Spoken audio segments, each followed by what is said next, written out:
好，各位同學睇下 DSE Physics Paper 2 E2 Atomic World 2017年嘅第5條啦。邊 of 8 keV 嘅 electrons is directed towards a crystal 啦，to observe 個 diffraction of electrons 嘅。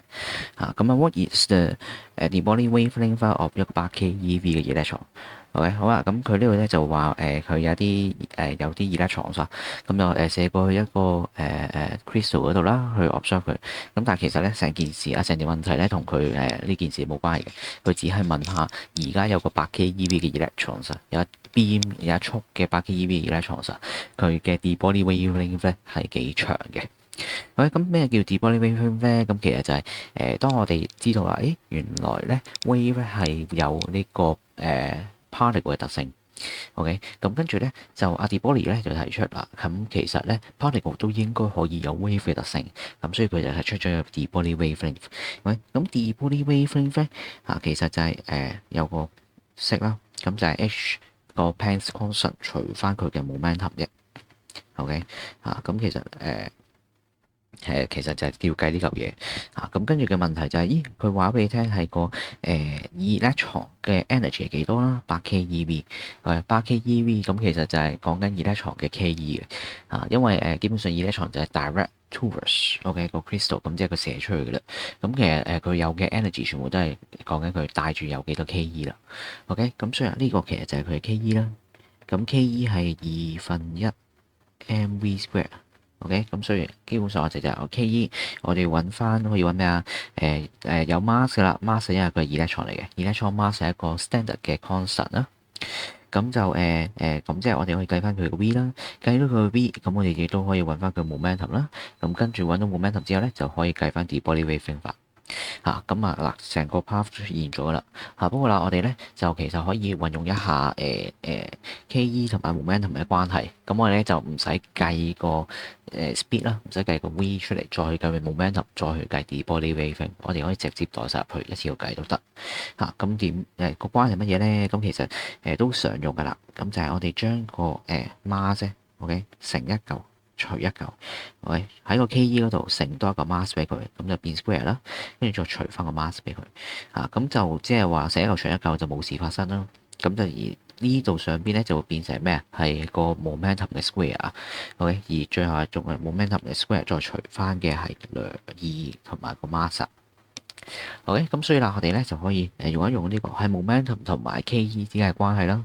咁我哋去調翻個位咧。咁你見到啦，就係 momentum square 就係2mk。咁所以啦，我哋可以用呢個關係咧代翻落去，咁我哋就可以直接地咧去計算翻嗰個嘅de Broglie wavelength 法。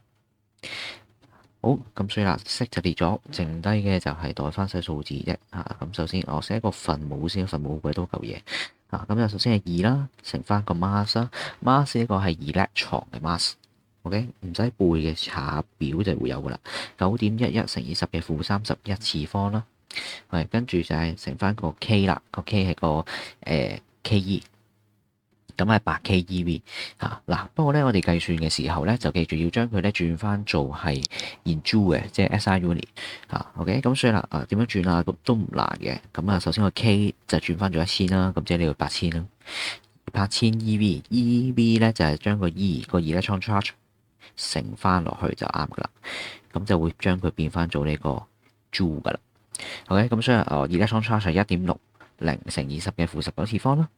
OK， 咁所以乘翻咁多個 constant。OK， 就將佢開方咁跟住個分子咧就係 Planck's constant 6.63乘以10嘅負34次方。OK， 好嗱，咁剩低嘅就係撳一撳機就有㗎啦。OK，咁呢度可以淨係撳下嗰個數字頭咁剩低嗰啲次方我哋可以另外用手計都得嘅。2乘9.11，跟住乘翻8000啦，跟住再乘1.6啦，咁呢個就係233216。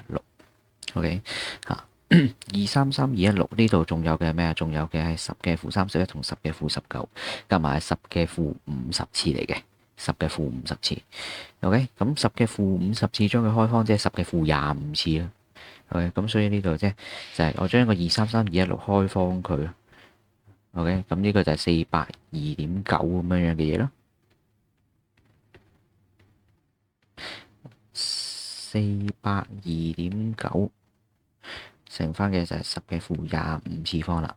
OK，因為呢度31同埋19夾埋就負50次，開方即係將個次方除2啦。好，唔明嘅你照乘就得噶啦，撳機。好，跟住咧就呢度將個6.63除翻呢個482.9先啦。跟住6.63，OK，咁呢個就得到個字頭啦。OK，咁呢個得到個字頭係乜鬼嘢？呢個就0.0137。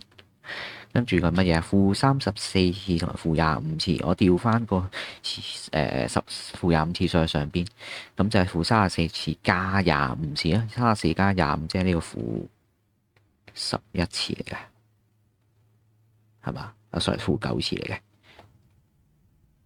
OK，好，咁就跟住，所以嗱呢度負9次，咁我哋褪翻小數點位。OK，向左褪係正，向右褪係負，咁所以要褪1，而褪翻兩個小數點位，10嘅負11次方，1.37，10嘅負11次方。OK，所以答案就係 boy 啦。咁其實你計到去呢一度啊，我哋話淨係撳咗啲字頭出嚟你唔鬼理佢嗰啲嘅10嘅次方淨係撳咗個字頭出嚟，其實你見到個樣噶啦，OK 係嘛？見到個樣，所以嗱我揀 MC 都有好處，你可以就咁計翻個字頭。我哋啲10嘅次方咧，其實都係褪翻啲小數點位嘅啫。咁你唔理佢咧，其實係冇事嘅即係除非佢啲答案有幾個1.37啦。OK，有兩個1.37，咁就有機會係咩啊？有機會就係10嘅次方咧，嗰度咧我哋可以判斷翻個答案嘅。OK，咁所以呢啲可以喺 MC 嗰度咧去嘗試一下快捷啲嘅方法。